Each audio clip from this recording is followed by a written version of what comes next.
Hello दोस्तों, good afternoon, नमो नमः। आप सभी का एमएस क्लास में मैं माला मैम हार्दिक स्वागत और अभिनंदन करती हूँ। दोस्तों, गुड आफ्टरनून। आइए हम लोग जो है क्लास हमारी चल रही है रामायण पे हमारी क्लास दोस्तों चल रही है कि सामान्य परिचय। कल के क्लास में हमने देखा था कि इसके सामान्य परिचय क्या है। रामायण में की रचना किसने की, रामायण को लिखने के लिए राम की कथा को वाल्मीकि को किसने बताया, तो ब्रह्म जो है नारद जी ने बताया।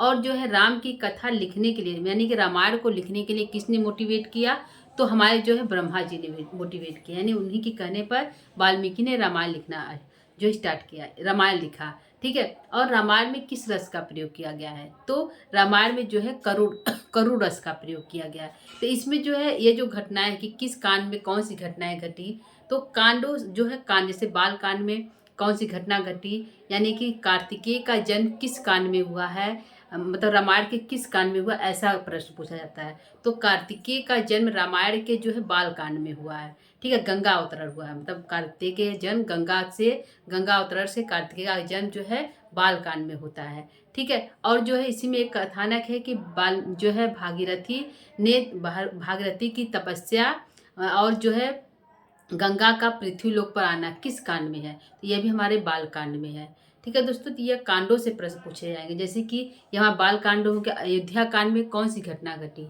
जैसे अयोध्या कांड में हमारा जो है राम और लक्ष्मण का जो चारों भाइयों का जन्म हो गया जो अयोध्या कांड में। ठीक है। और जो है और दोस्तों हमारा जो है अयोध्या कांड में ही जो है कैकेयी के द्वारा वर मांग लिया जाता है दशरथ से। तो वर देने से जो है दशरथ बहुत अधिक रोते हैं, विलाप करते हैं। तो यदि पूछ लिया कि दशरथ विलाप किस कांड में है, तो अयोध्या कांड में है। दशरथ की मृत्यु यानी दिवंगत किस कांड में होता है, तो अयोध्या कांड में होता है। ठीक है। जो है अयोध्या के नगरवासियों किस कांड में विलाप करते हैं, स्त्रियां किस कांड में विलाप करती हैं, तो वो भी अयोध्या कांड में विलाप करती हैं। अयोध्या कांड कितने सर्गों में बटा हुआ है, उसमें कितने सर्ग हैं, तो 119 सर्ग हैं। ठीक है दोस्तों, ऐसे प्रश्न हमारे पढ़ रहे हैं। तो उसके बाद जो है अयोध्या कांड के बाद हमारा अरण्य कांड आता है, जिसमें 75 सर्ग हैं। ठीक है, 75 अरण्य, यानी कि जैसे ही राम वन को जाते हैं और वनवास में प्रवेश करते हैं, दंडकारण्य जो है एक नाम है, दंडकारण्य नाम है वन का। तो उसमें जो है राम प्रवेश करते हैं। पूछ लेगा कि राम लक्ष्मण सीता सहित किस वन में प्रवेश किया जाता है, या किस कांड में प्रवेश किया जाता है, तो कांड हो गया अरण्य कांड। किस वन में प्रवेश करते हैं, तो दंडकारण्य वन में प्रवेश करते हैं। ठीक है, तो यहाँ प्रश्न बनता है। ठीक है। और लक्ष्मण द्वारा सुंदर परकुटी का निर्माण किस कांड में किया गया है, तो यह भी हमारा अरण्य कांड में किया गया। और सबसे इम्पोर्टेंट है कि रावण ने सीता का हरण किस कांड में किया, या सुफड़का का नाक और कान जो है किस कांड में कटा, लक्ष्मण द्वारा किस कांड में काटा गया, तो यह भी अरण्य कांड में काटा गया। और जटायु का वध किस कांड में हुआ है, तो वह भी हमारा अरण्य कांड हुआ है। ठीक है दोस्तों, तो यह हमारे प्रश्न बनेंगे। और आज जो हमारा यह कांड है चौथा और पांचवा, चौथा कांड है किष्किंधा कांड और पांचवा कांड है हमारा सुंदर कांड। ठीक है। छठवां कांड हमारा युद्ध कांड होगा और सातवां कांड हमारा जो है उत्तर कांड होगा। ठीक है। तो किष्किंधा कांड में कौन कौन सी घटना है, घटना से तो प्रश्न बना है दोस्तों, तो घटना पर ही ध्यान देते हैं। ठीक है, किष्किंधा कांड में कौन कौन से कांड हुए और सुंदर कांड में कौन, इसको सुंदर कांड क्यों कहा गया है, यह देखते हैं। ठीक है, सबसे पहले हम किष्किंधा कांड को देख लेते हैं। सबसे पहले पूछेगा कि किष्किंधा कांड में कुल जो सर्ग कितने हैं, तो 67 सर्ग है। सबसे छोटा सर्ग कौन सा है, तो किष्किंधा कांड है। कौन सा है पूछेगा। सबसे छोटा सर्ग दोस्तों किस कांड को कहा जाता है, तो किष्किंधा कांड को सबसे छोटा सर्ग कहा जाता है। किस कांड में जो है, किस कांड में 67 सर्ग किस कांड में है, तो किष्किंधा कांड में, यानी कि 67 सर्गों वाला कांड कौन सा कांड है, तो किष्किंधा कांड है। ठीक है दोस्तों, यह प्रश्न है। इसमें है कि पंपा सरोवर, यानी पंपा सरोवर का वर्णन दोस्तों अरण्यक में भी आ गया। वहाँ पे कथानक में बताते हैं, जो है ऋषि हैं वो बताते हैं पंपा सरोवर के बारे में। तो यहाँ पे है कि पंपा सरोवर की बसंत ऋतु, यानी पंपा सरोवर की बसंत ऋतु दर्शन से श्री राम व्याकुल हो जाते हैं, क्योंकि पंपा सरोवर के बारे में श्री राम पहले ही जानते थे। कथानक के द्वारा उनको बताया गया है, जब वो पंपा सरोवर प्रवेश करते हैं राम, तो वह बहुत अधिक व्याकुल हो जाते हैं। उसके दर्शन को देखकर वो विवल और व्याकुल हो जाते हैं, किस कांड में? किष्किंधा कांड में।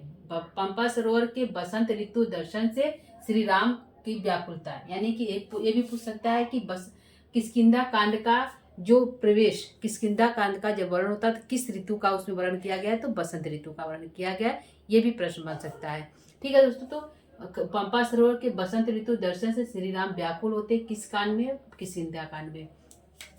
दूसरा है हनुमान द्वारा राम और सुग्रीव की मैत्री का, यानी जब किष्किंधा कांड में वो चले जाते हैं, कम ऋषि कम के द्वारा, कमल के द्वारा बताया जाता है कि वहाँ पे सुग्रीव से की मित्रता के द्वारा ही आपकी सहायता की जा सकती है।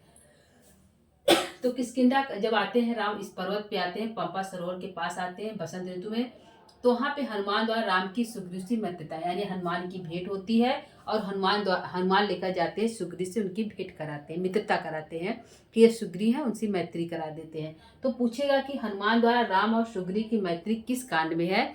तो यह जो है हमारा किष्किंधा कांड में है। ठीक है, सबसे छोटा कांड है किष्किंधा कांड में राम और सुग्रीव की मैत्री होती है। कौन कराता है? तो हनुमान जी कराते हैं।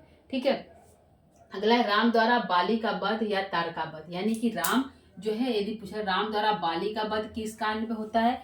तो बाली की मृत्यु के बाद जो तारा उनकी पत्नी होती, किसकी पत्नी है? पूछ सकता है दोस्तों, तारा किसकी पत्नी थी? तो तारा बाली की पत्नी थी। ठीक है, जब तारा जो है बाली की मृत्यु राम कर देते हैं सुग्रीव के कहने पर, तब जो है तारा का विलाप होता है, यानी कि पति की मृत्यु पर तारा विलाप करती। पूछेगा तारा का विलाप वर्णन किस कांड में है? तो किष्किंधा कांड में। और जो है बाली का वध किस कांड में? तो वह भी हमारा किष्किंधा कांड में है। फिर है बाली के मृत्यु के बाद राजा किसी को बनाया जाएगा? सुग्रीव बाली का भाई था। ठीक है, कौन है? सुग्रीव बाली का भाई था। बाली ने सुग्रीव को घर से निकाल दिया था, मतलब राज से निष्कासित कर दिया था। ठीक है, तो बाली की मृत्यु के बाद जो है सुग्रीव जो है उसका राज्याभिषेक होता है, उसको राजा बनाया जाता है। और बाली का ही पुत्र अंगद होता है। कौन होता है? बाली का पुत्र अंगद, उसको जो है राजकुमार पद से घोषित किया जाता है। ठीक है, तो यहाँ पे है सुग्रीव द्वारा अंगद का राज्याभिषेक। ठीक है, सुग्रीव जो राज करता है और अंगद को राजाभिषेक बनाता है। तो पूछा सुग्रीव था अंगद का राजाभिषेक किस कांड में है? तो ये हमारा किष्किंधा कांड में है। ठीक है, अगला है राम का प्रस्त्रवर पर्वत पर चतुर्मास यापन, यानी कि जब राम वहाँ पे जाते हैं तो बसंत ऋतु आ जाती है और बरसात का दिन आ जाता है, और बरसात में किसी कार्य को नहीं किया जा सकता। तो वहाँ पे जो है 4 माह, यानी कि चतुर्माह किस पर्वत पे राम व्यतीत किए थे? तो प्रस्तरवर पर्वत पे जो है राम वहाँ पे 4 माह अपना व्यतीत किए थे उस पर्वत पे। तो पूछ लेगा राम का प्रस्तरवर पर्वत पर चतुर्मास यापन किस कांड में है? किष्किंधा कांड में है। अगला है दोस्तों वर्षा ऋतु का वर्णन या संपाति कथा। ठीक है, वर्षा ऋतु का, क्योंकि बरसात आ गया तो वर्षा ऋतु का वर्णन, और संपाति एक है तो उनकी कथा का वर्णन किस कांड में है? संपाति कथा और वर्षा ऋतु का वर्णन किस कांड में है? तो यह भी हमारा जो है किष्किंधा कांड में है। ठीक है दोस्तों, तो कथानक दोस्तों आप ध्यान दीजिए, कथानक क्या है? कथानक से ही प्रश्न पूछे गए हैं। ठीक है, अगला है जामवान द्वारा हनुमान का उद्बोधन, यानी कि हनुमान जो है सब कुछ भूले रहते हैं, उनको श्राप मिला जाता है कि वो सब कुछ भूल जाएंगे, बचपन में भी सब कुछ भूल गए रहते हैं अपनी शक्तियों को। ठीक है, जब जो है समुद्र को पार करना होता है तो हनुमान उनके शक्तियों को प्रेरित करते हैं, उनको बताते हैं कि उनके पास कितनी शक्ति है। ठीक है, तो जामवान द्वारा क्या है? जामवान द्वारा हनुमान का उद्बोधन, उनको जो हनुमान को उद्बोधित करते हैं, मोटिवेट करते हैं, उनको तैयार करते हैं समुद्र लांघने के लिए, पार करने के लिए। तो यह कथा किस कांड में? तो किष्किंधा कांड में ये कथा है। ठीक है दोस्तों, ये हमारा किष्किंधा कांड हो गया। किष्किंधा कांड से जैसे कि हमारा प्रश्न होगा बाली का वध और तारा विलाप इम्पॉर्टेंट है दोस्तों, और जो है मैत्री हनुमान द्वारा राम और सुग्रीव का मैत्री, और जो है वर्षा ऋतु का है, और जो है जामवान द्वारा हनुमान का उद्बोधन, यह सभी इम्पॉर्टेंट कथन है जो पूछे जाने वाले प्रश्न में है। ठीक है दोस्तों, अगले हम देखते हैं कांड को। 5वां कांड। 5वां कांड का नाम है सुंदर कांड, यानी कि जो है रामायण का जो सुंदर कांड, यानी कि पहला तो बाल कांड हो गया, दूसरा अयोध्या कांड, तीसरा अरण्य कांड, चौथा जो है किष्किंधा कांड, और 5वां जो हमारा है कौन सा कांड है? जो तो 5वां हमारा है सुंदर कांड। तो सुंदर कांड नाम क्यों पड़ा? ठीक है, क्योंकि यहाँ पे जब राम और सीता दोनों विलाप करते हैं, दूर दूर रहते हैं, और दोनों का जब मिलन हो जाता है, इस कांड में को सुंदर कांड कहे जाने का नायक और नायिका दोनों की संकट के विषम काल में भी शुभ समाचार मिलती, यानी अंगूठी मिल जाए, सीता का पता लग जाना, अंगूठी यह शुभ समाचार मिलता है कि सीता ठीक ठाक है। तो ऐसे शुभ समाचार के मिलने से इस कांड का नाम जो है हमारा सुंदरकांड।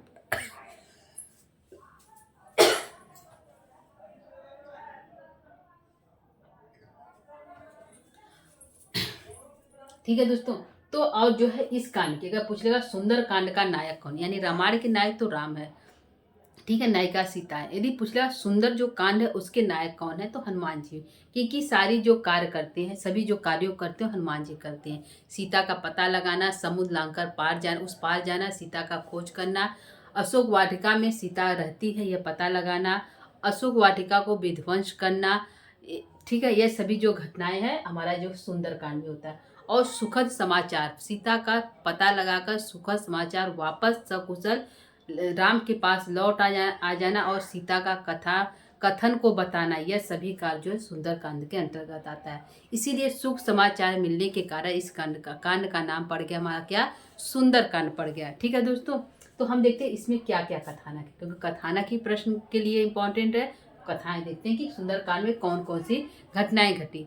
ठीक है, जैसे हनुमान द्वारा लंका पार जाना, क्या है, हनुमान द्वारा लंका को लांघकर उस पार जाना और सीता का पता लगाना। ठीक है, क्या हनुमान द्वारा सागर लांघकर लंका में प्रवेश, यह जो है पूछेगा हनुमान द्वारा हनुमान द्वारा समुद्र लांघना किस कांड में है, तो सुंदरकांड में है। या लंका में प्रवेश करना किस कांड में है, सुंदरकांड में है। ठीक है, अगला है सीता की खोज। ठीक है, कि सीता की खोज किस कांड में होता है, अशोक वन में सीता का दर्शन किस कांड में होता है, यह सभी हमारा जो है सुंदरकांड में है। ठीक है, सीता की खोज, अशोक वन में सीता दर्शन, ये सभी कांड किसमें, सुंदरकांड में है। ठीक है, अंगुलियक वरण यानी अशोक वाटिका विध्वंस, यानी कि अंगुली का जो है अंगूठी जो राम देते हैं अंगूठी सीता को देने के लिए, तब जब जो अशोक वाटिका में प्रवेश कर जाते हैं, सीता का पता लगा लेते हैं, तो हनुमान जो अपनी अंगूठी निकालकर सीता को दिखाते हैं, मतलब अंगूठी सीता के सामने रख देते हैं।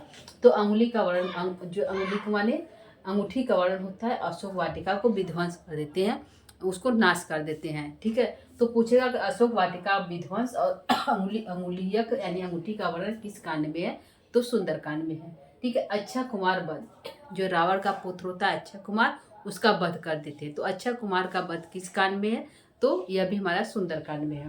ठीक है, रावण का बंदी होकर रावण का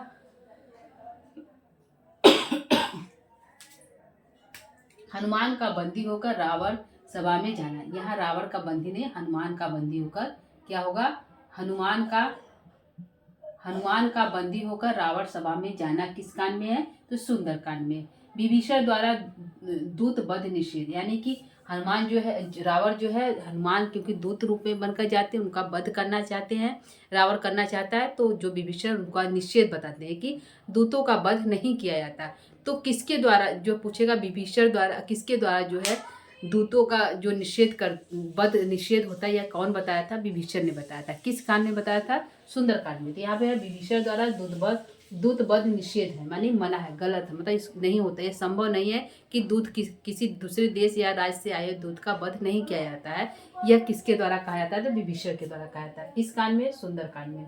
हनुमान की पूंछ में आग लगाना, लंका दहन, यह किस कांड में, जब हनुमान की पूंछ में जब वध नहीं करते हैं, जो रावण जो है जब हनुमान का वध नहीं करते हैं, तो उनके पूंछों में आग लगा दी जाती है, जिससे जो है वो लंका का दहन कर देती है। यानी पूछेगा सबसे इम्पोर्टेंट है लंका दहन किस कांड में है।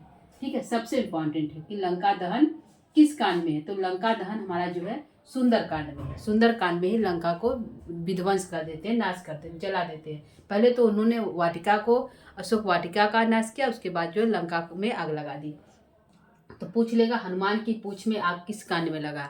ठीक है, सीधा क्वेश्चन, हनुमान की पूंछ में आग किस कांड में लगा था, तो सुंदरकांड में लगा था। लंका का दहन किस कांड में हुआ, तो वो भी हमारे सुंदरकांड में हुआ।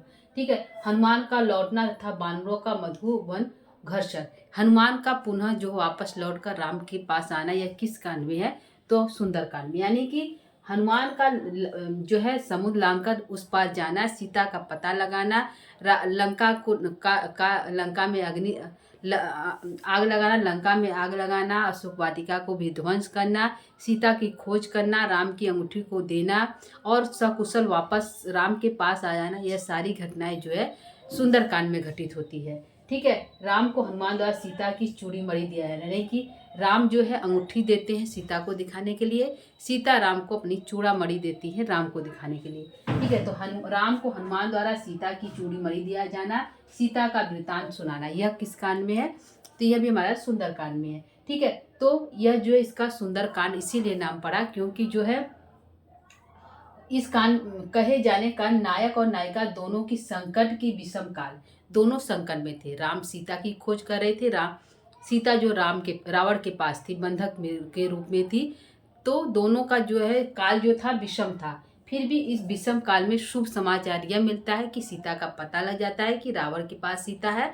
इससे जो है शुभ समाचार मिलने से इस कांड का नाम हमारा सुंदर कांड पड़ा और इस कांड के नायक जो हमारे हनुमान जी हैं। ठीक है दोस्तों, तो ये हमारा आज का जो है कथानक था, समान परिचय था कांडों पे। ठीक है, किष्किंधा कांड और सुंदर कांड, 3 कांडों को हमने बता दिया दोस्तों। यदि आप उसको देखना चाहते हैं तो आप प्ले लिस्ट की जाकर प्ले लिस्ट में देख सकते हैं या यूट्यूब पर देख सकते हैं। ठीक है दोस्तों, आज के लिए इतना ही। कल जो है इसके 2 कांड हमारे और बचे हैं। सुंदर कांड के बाद हमारा युद्ध कांड है और उत्तर कांड है, उसको लेकर उपस्थित होंगे। तब तक के लिए दोस्तों नमः संस्कृताय, धन्यवाद।